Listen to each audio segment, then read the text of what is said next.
Hi, I'm Allison, and we're going to talk about overhead press and osteoporosis today. We're going to talk about why sometimes you'll see information on the internet that says, don't lift your arms overhead if you have osteoporosis, and in some exercise programs, you'll see you should lift your arms overhead with osteoporosis. And the answer, of course, is that it's different for everybody. Osteoporosis societies are typically going with the most conservative information because they need to match the people who have the greatest risk of fracture. If you have experience of fractures, if you tend to be very curved forward, if you have a history of shoulder injuries and you can't smoothly get your arm up and overhead, regardless of your bone density, reaching for that overhead press is maybe not the right choice for you.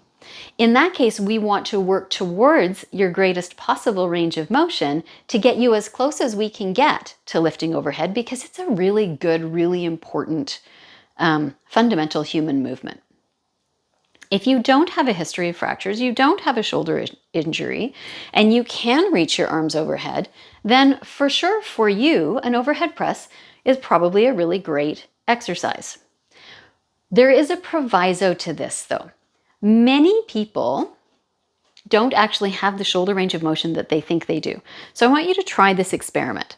Put your right hand across the base of your rib cage, so kind of where the pointy part of your ribs are. If you're not sure, lift your chest, feel how the fronts of your ribs push forward, and then let them relax down, even if that means you feel a bit slumpy, until you feel the fronts of your ribs are pointing straight down at your pelvis. So this is where you're going to get your set hand.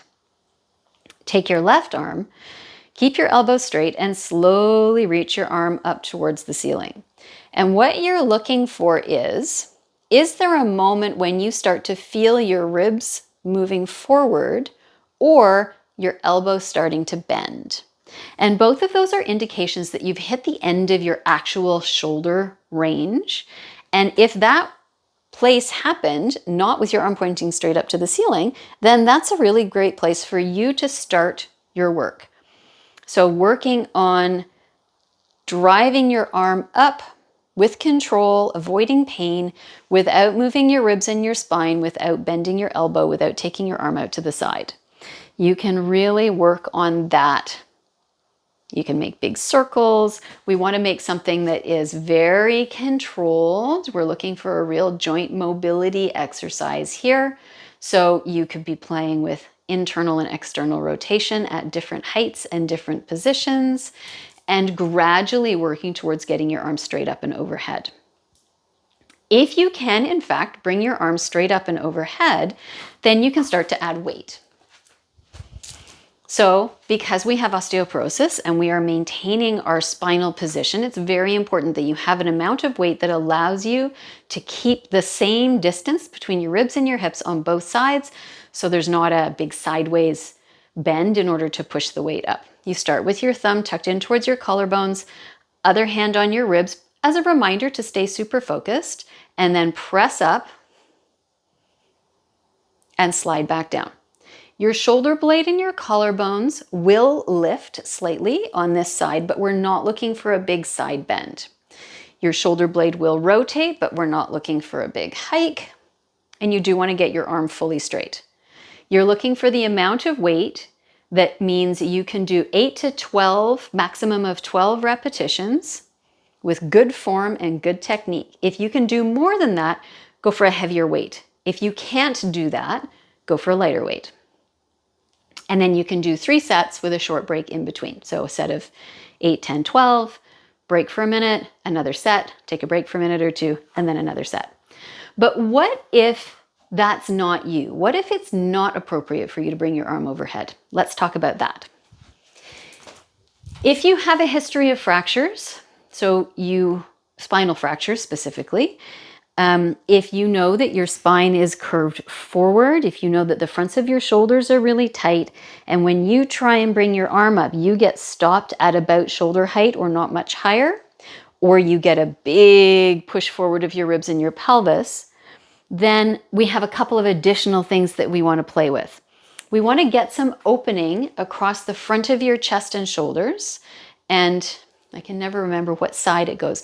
Try this exercise series, and I'll include some other links below for some good prep exercises for you. But we want to get some opening across the front of your chest and shoulders so that we can get as much nice, strong uprightness as we can for your upper back.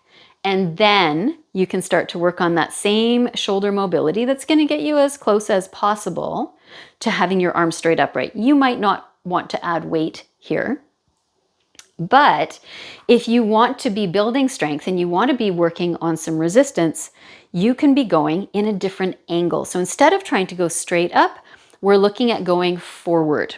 So you set yourself up in a lunge, left foot forward, right leg back, trunk pointing forward, engage some support around your core, right? Your stomach muscles, your back muscles, your glutes, and your chest. And then instead of going for the ceiling, you reach your arm forward on a diagonal. You can do fingers open, you can make a fist and push forward, but you're finding a height that you have smooth, controlled motion.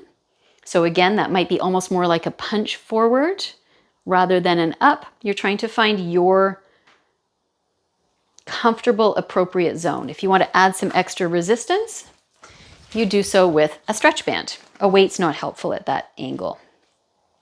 And so you step on the band and then set your core and press up and forward. So in this case, if you're using a band, you probably want to step forward on the same side as the reaching arm so that you can put the band under that reaching foot. And you push and you pull back in. So as is the case with almost everything to do with osteoporosis, the answer is always, it depends. If you're strong and confident and competent with your movement, you don't have a history of fractures, you don't have back pain, you don't have shoulder pain, then reaching up and overhead is probably good for you. If you have any concerns, you would check with a physiotherapist, with your doctor, with your specialist involved in movement, whoever that might be.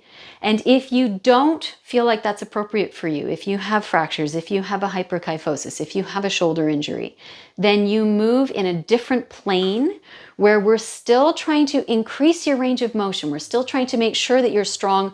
We're just not taking you into a specific overhead range that might not be appropriate for you yet. If you like this, don't forget to hit the like button, subscribe for more, and if you have questions, as always, put them down below. See you next time.